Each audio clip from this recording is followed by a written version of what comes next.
Hello everyone, it's Brittany. I'm back with another video. This time I'm doing a tutorial for you guys, more of a real-time video rather than a speed paint. So hopefully it's helpful for you. I'm going to do a tutorial over how I color my pieces. So this is a sketch that I did at work on my lunch break of Princess Serenity. And I decided that this would be a good candidate for me to go ahead and show you guys how I color. So first, I do my sketch. You can do your sketch with any brush that you desire. However, I like to use BrittniDraws soft paintbrush. It's just my favorite brush. On to the coloring. So the first thing I do is I create a layer on top of my sketch. I fill that layer with a common color that I'm going to use within the piece that resonates with the character that I'm drawing. So for instance, for Princess Serenity, we'll do more of a pinky tone. I like to keep the color around this area here. So we'll do this color and see how this looks. Then we'll clip this layer to the sketch. Then I like to change the sketch layer to hard light. And then we will merge those two together. Now this is a personal choice, but I like to color all on the same layer and then later merge everything together and just paint on the same layer. But this is essentially my process. So from here, we're going to go ahead and start on the skin tone. So let's see here. That's good.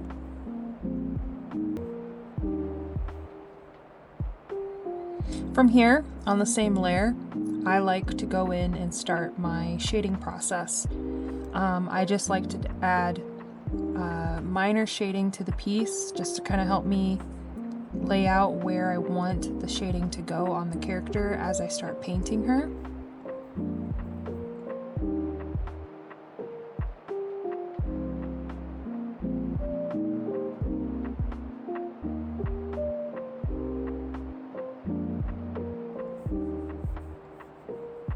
And adding those shading details. And then we will color pick and just clean up specific areas. And then we'll go in and add that gold trim.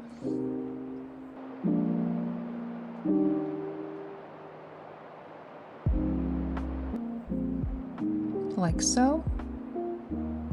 And that's where we're at so far. Now at this point, I might change the color that I chose for the sketch, but I'm going to lower the opacity and kind of see how it looks. Yeah, I don't mind that. So we're going to go ahead and continue with the piece. From here, I make a layer on top of my sketch.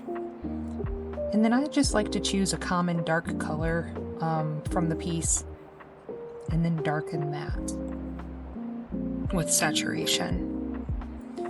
Using the same BrittniDraws soft paintbrush, because I use it for literally everything, I go in and begin refining some details. I usually start with the eyes first, just a personal choice. So at this point we're on one layer, but we have the coloring and everything else on another layer. At some point I will merge everything together and then just paint on the same layer. I usually do that after a little bit of time working on rendering. And I like to keep the messiness right here of the sketch around the eyelashes, because in my opinion it just makes the eyes look softer. So that's why I like to leave that there. And we'll clean up the eyeballs.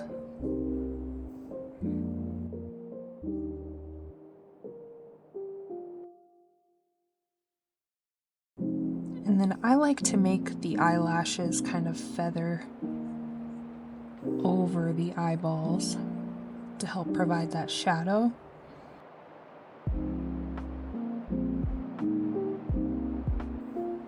like that. Let's flip the canvas, see how we're looking. A little cockeyed. So I'm going to keep working on the piece, but at some point I'm going to flip the canvas, or merge everything together, I mean, so that I can fix the face a little bit. Now for this piece, I'm going to use like a darker, like maroon color, and use that to help me clean up the sides of the face.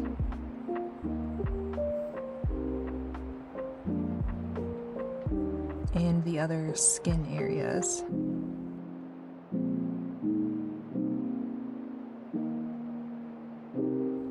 For the lips,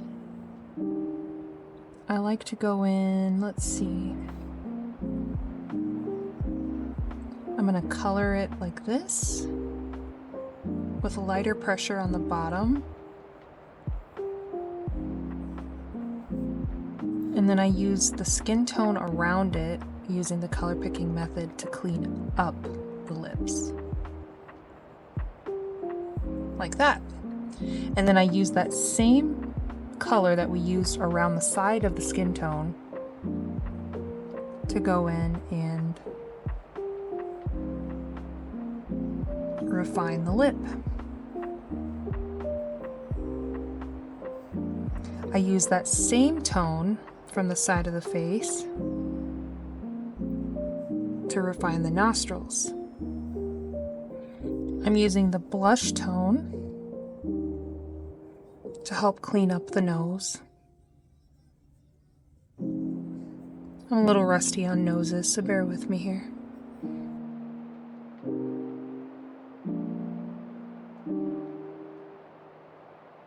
And then I'm going to color pick the skin tone again and do light pressure to help feather out. And then I'm just going in and I'll do a little bit of a smaller brush, add like the little white part on the nose, make it just a little lighter.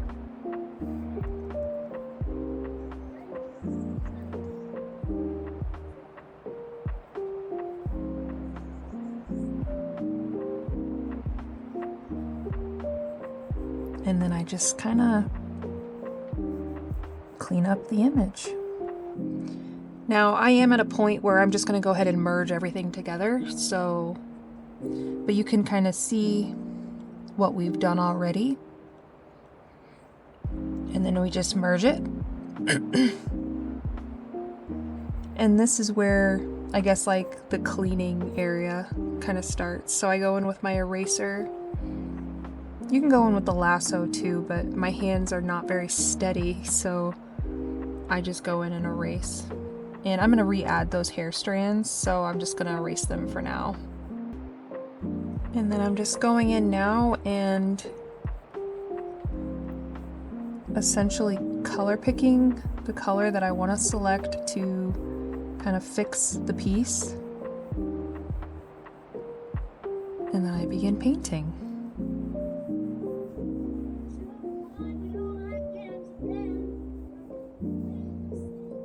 And then I color pick the right color. There we go.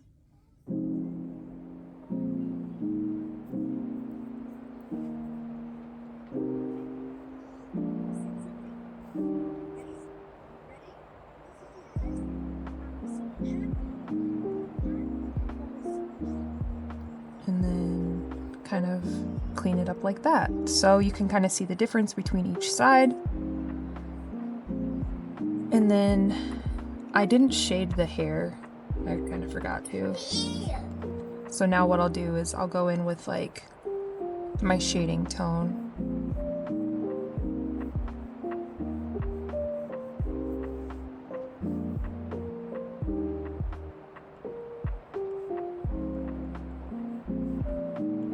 And shade the areas that I want shaded.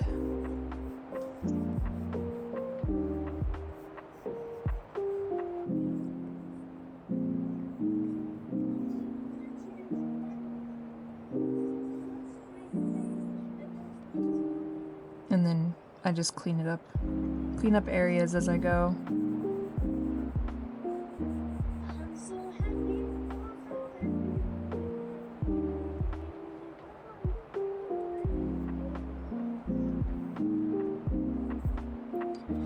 And then for like the under part right here, I'm gonna make it more of a purple tone. Just cause, really. And then I'm using the mid-tone between the colors that I'm picking to select that when it selects the right color. And I'm kind of mixing those two together, and that's what I'm using as that then. And then I'm gonna color pick and take away what I don't want.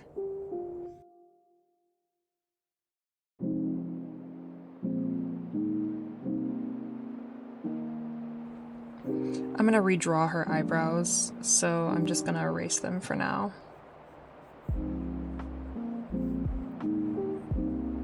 Now I kind of want her to have more of a blushy tone to her.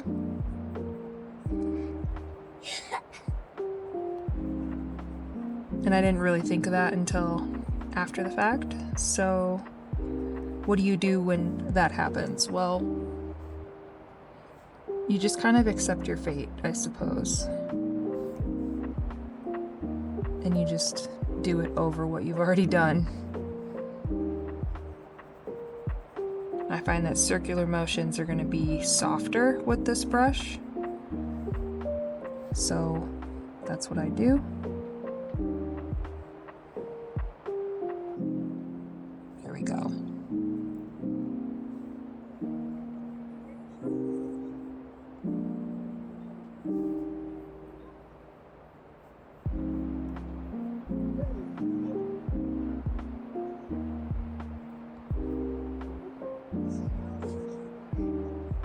There we go. And that's how it looks far away. I have a problem with drawing massive foreheads on characters, so just think it's a stylistic choice for now, because I don't feel like fixing it.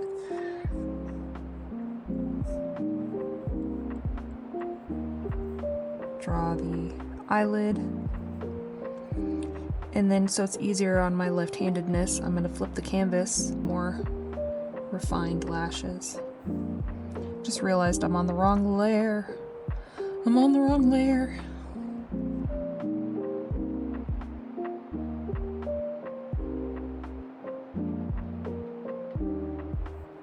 But I like to keep like the shadow of the sketch, like I mentioned, because I think it makes it still look very soft.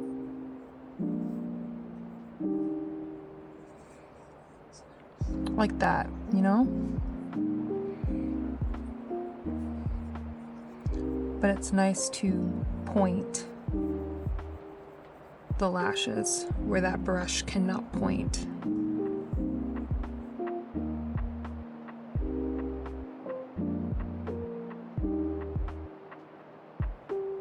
There we go.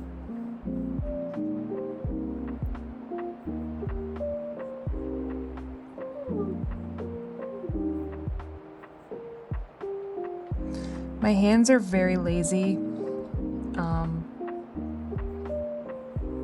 I probably can draw hands how they're supposed to be drawn, but I just don't feel like it.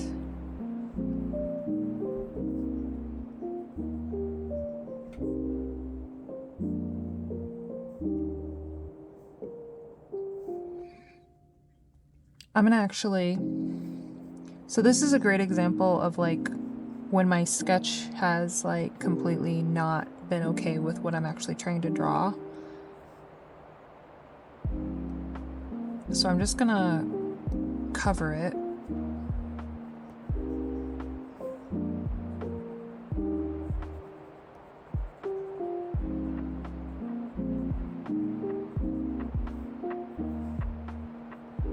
And then start to rebuild it.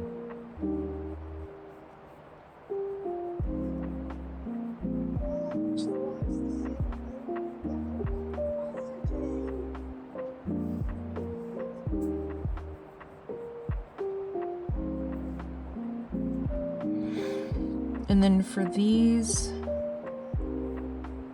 yeah, we'll do the flat brush, which I think is a standard brush that comes with Procreate.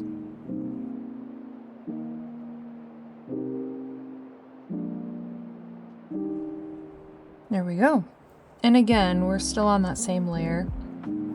I'm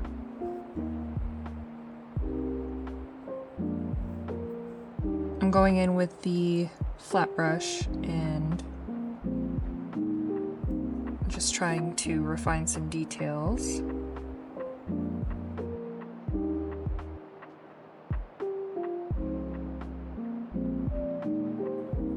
Yeah, there we go.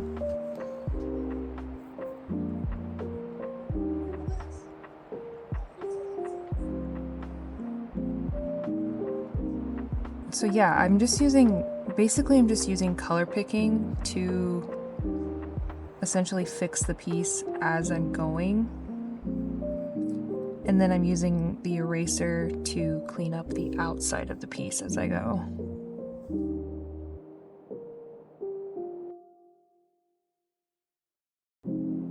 And then for the eyes, I like to do white pupils. It's just a stylistic thing of mine. So we'll just do a white pupil there.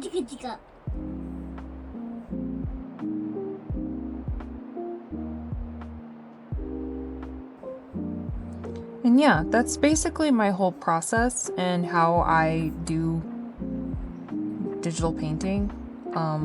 I just continue this process, essentially. So I'm gonna speed up through a lot of this until I get to the final part process.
So now I'm at the point of the piece where I add my curve effect. I wasn't able to capture all of it within the camera, unfortunately, but you can see that I'm playing around with different tones before really deciding on what I wanted to do here. And I like to add chromatic aberration to my pieces. I do this by selecting the face, inverting the selection, and feathering the selection so it's not harsh, and then going to chromatic aberration and adding the effect. It adds it to everything else around the piece, and I really like how it ends up looking. Then I have a stamp made with my signature that I just slap on the piece as soon as I'm done. And then I usually change that to a overlay layer and then add chromatic aberration to that as well, just so it stands out a little bit more. And then that is essentially how I do my pieces from start to finish. So yeah, I hope this was helpful. So this is the final piece. It is more of a simplified version of my pieces than usual for the sake of demonstration, but I do hope that I got the point across on what I was trying to show you guys. If you enjoyed this type of video and you want to see more art videos from me, I invite you to subscribe and let me know your thoughts down below on if you found this video helpful at all, so that I know if you guys are interested in knowing more about my process in the future. Bye bye.